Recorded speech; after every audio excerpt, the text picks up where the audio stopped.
Hello, everyone. Hello, YouTubers. It's Anonymous T. Hope you're having an amazing day today. So today we're talking Love Island UK. Today we are talking rumors of the alleged tea that was spilled at the Love Island UK reunion for Season 8.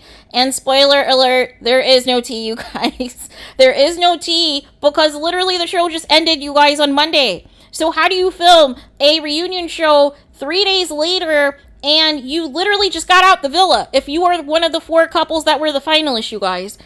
Make it make sense. They should have did this reunion like 3 or 4 or 5, 6 months from now, closer to when the winter 2023 Love Island is set to premiere, so that we can see who stayed together, who broke up, whatever the case may be. Obviously right now everybody is still together, everybody's still on the high from the show, from their new fanfare, from all of these new followers on Instagram and everything else, and giving the fans content and everything else. So of course production is not going to get into the nitty gritty in a lot of these couples.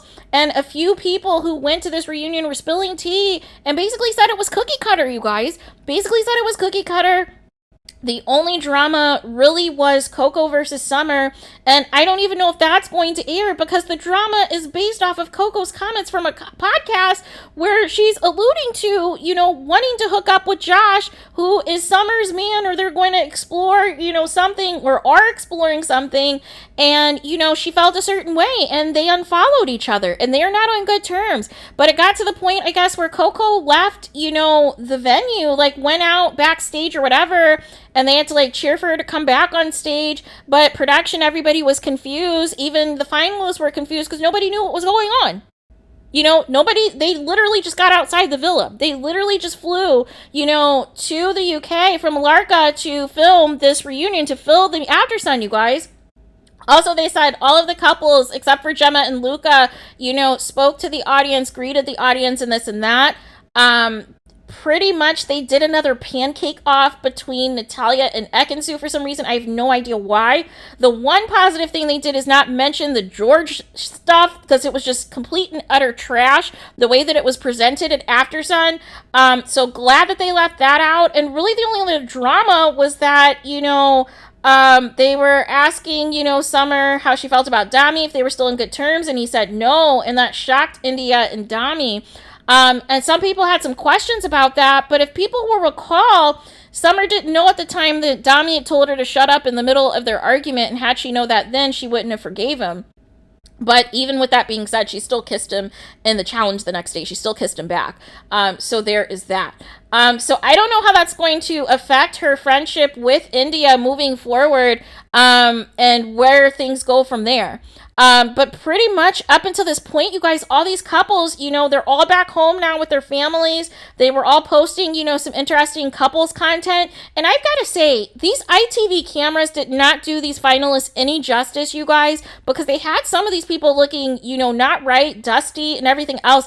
Everybody looks 10 times more attractive in real life, in motion, and everything else compared to the horrible camera job that was presented to us on the show this season, you guys. Dami looks like a completely different man. Tasha looks completely different. Andrew looks different. And I was like, wait a minute, who are these people? Are these new contestants? Are these new finalists? Are these clones? Because these are not the same people that were on my screen for the past couple of months. It was so weird. I was like, dang. I was like, Dami's fine. Andrew looks good. Everybody looks good. Everybody looks amazing. So that was very interesting as well. They said that, India handled questions really well. She was really nice and sweet and everything else. I expect nothing less.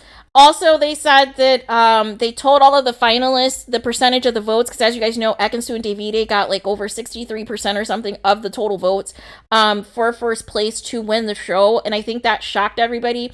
They also said allegedly that Luca was fuming, that he was mad that he did not get the number of votes or the percentage of votes that he was expecting him and Gemma to get, despite both of them trying to play this, oh, we'll coast with each other to the end. I'm not going to act up, I'm not going to do this and that, and I'm just going to stick with Jenna since day 3, and everything else is a wrap. So it'll be interesting to see if they feature that at all. They did not discuss, Jax at all, with him, because he was a major part of the season. They did not discuss any bullying, any messiness that took place, or the treatment of Tasha. all of that stuff was left on, you know, not even asked. It wasn't even something that was edited out or on the cutting room floor. It just wasn't even asked, you guys.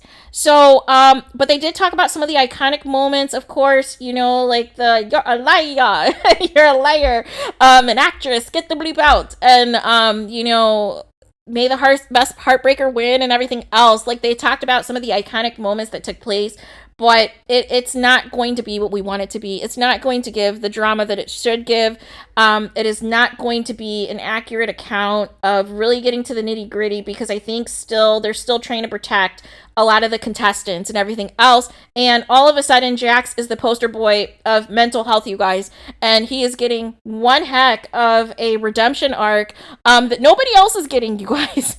And has over 1 million followers on Instagram, and has this completely new narrative, even though the rumor was he was kicked out of the show for his behavior. So it's very wild, you guys. It is a very wild time. So we will continue to monitor to see if anything takes place.